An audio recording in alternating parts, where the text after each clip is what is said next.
Hey, how you doing? This is SEIJI Hito here to bring you the news with a little bit of history. So here today we have Robert Pelham. At the Census Department, a clerk had to manually paste statistical slips onto sheets and organize properly. The process was messy and required many employees to carry it out. Pelham devised a method for automating the pasting process and set out to create a device that could accomplish it, starting with a rolling pin, cigar box, wooden screws, and other miscellaneous items. Pelham developed a working model which he put into effect. The apparatus will go on to save the department more than $3,000. He continued working for the Census Bureau for 30 years and during that time patented two items: the tabulation device in 1905 and the tallying machine in 1913. After retiring from the Census Bureau, he began editing a black newspaper called the Washington Tribune and later created the Capital News Service, an agency devoted to black issues of the day. In June 1943, Robert Pelham died, leaving behind him a list of accomplishments. So there you have it, a little short tidbit of information there. Remember, Black people are greater than a month. Black history is every day you walk, talk, and breathe. Your skin protects you from the outside world, but it needs a bit of help to protect you from UV. With an ultraviolet camera, you can see inside your skin.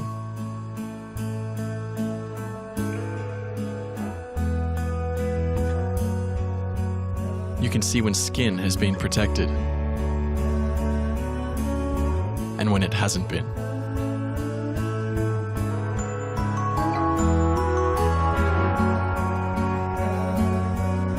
You can also see how sunscreen protects you from UV, so you can more safely enjoy what's wonderful about the sun.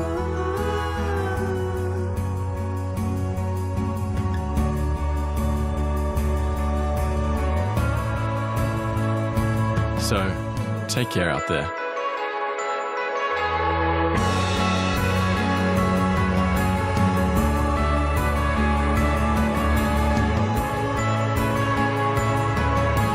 And give care out there.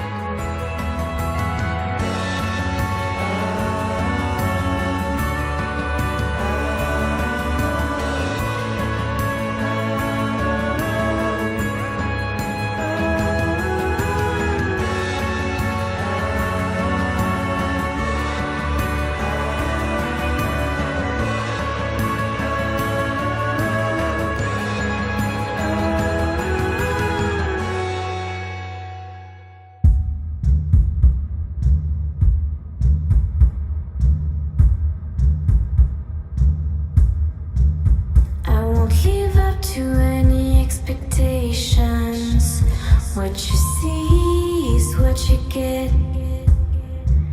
And worse yet, I can't give an explanation for why it's gray on your side.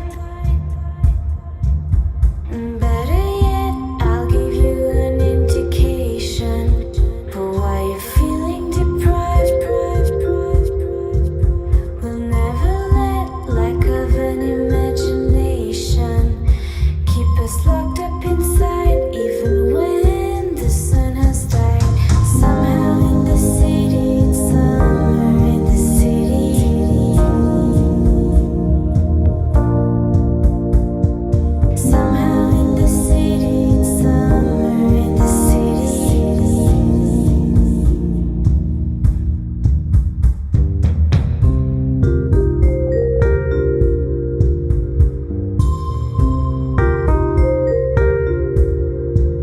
We'll never let lack of an imagination keep us locked up inside, even when the sun is dark. Summer in the city, summer in the city.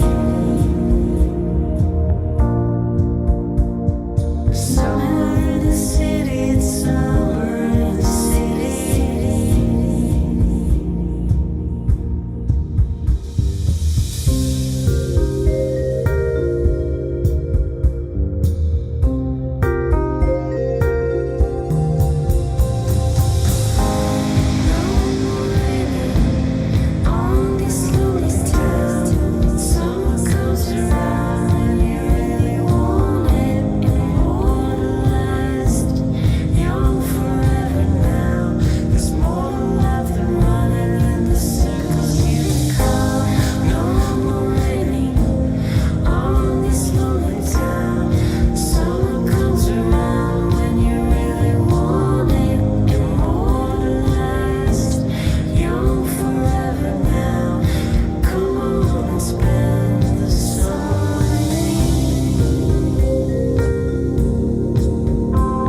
So you guys seen the video. So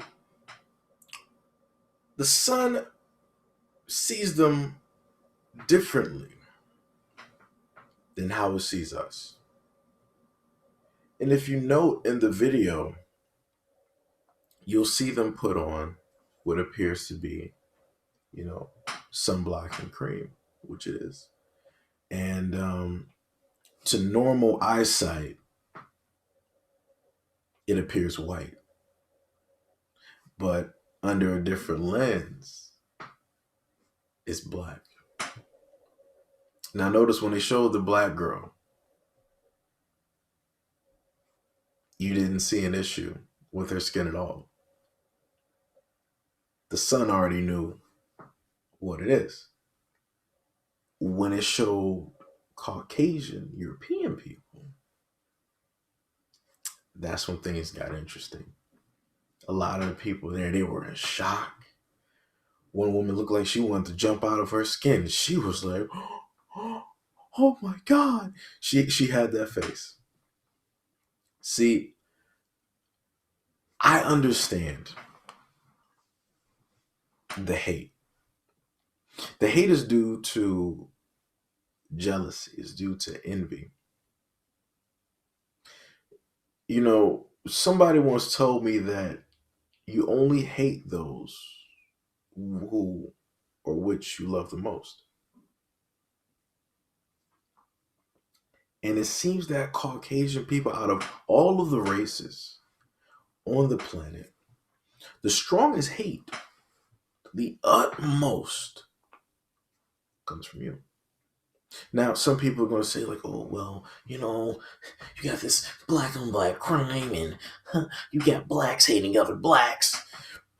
We're not talking about that right now. Stop trying to deflect.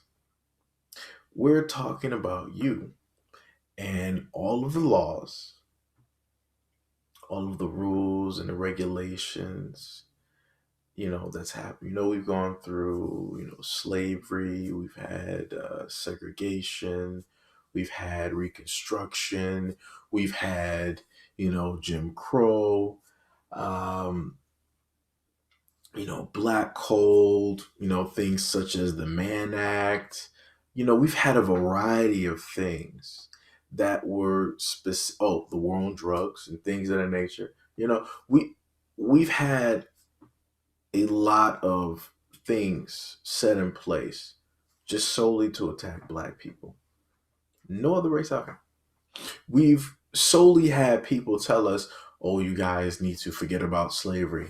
Magically, every year, they add like another 200 years to it. Oh, it was, 500, 800. It was like 1,000 years ago. You guys still talking about slavery. You guys were never slaves picking cotton.